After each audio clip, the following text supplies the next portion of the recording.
මේ කූඩු නරඹ අවසන් වෙලා මේ තම තමන්ගේ වාහන වලට එහෙම නැත්නම් නිවෙස්වලට යන පිරිස මේ මහා මාර්ගයේ ඊනියට සැරිසරමින් ගමන් කරන විට නවත්තන්න තියෙන පණිවිඩය කිරිදර පොලිසිය ස්ථානාධිපතිතුමා ඇතුළු කාර්ය මණ්ඩලය ඔබ වෙත දැනුම් දී සිටිනවා.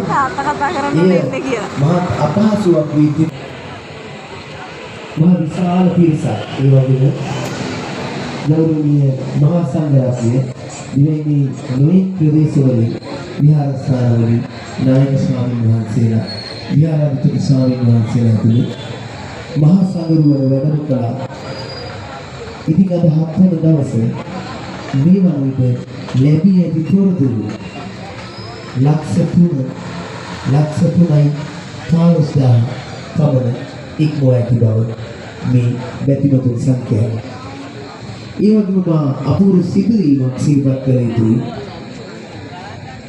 පෙරේදා රාත්‍රී මේ අපේ සහෝදරයෙක් විසින් පුංචි තප්පර 10ක වීඩියෝවක් අන්තර්ජාලයට මුදා හැරුවා මේ ස්ථානයේ සිට. ඔබ විශ්වාස කරන්න මේ වන විට 25 ලක්ෂය ඉක්මවා තිබෙනවා.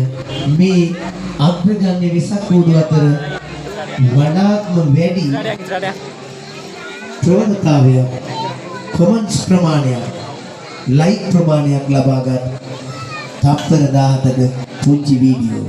ඒ තමයි මේ ලංකාවේ මේ වෙසක් පුන් පොහෝ දින සිට මේ දක්වා මේ ප්‍රදර්ශනය වූ කූඩු රාජානන්ගේ වැඩිම ගණනක් ෂෙයා කරන ලද පෝස්ටුවයයි.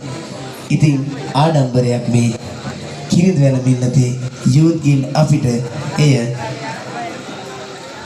අප දකින විදිහට එසේනම් මේ ලංකාවේ එකම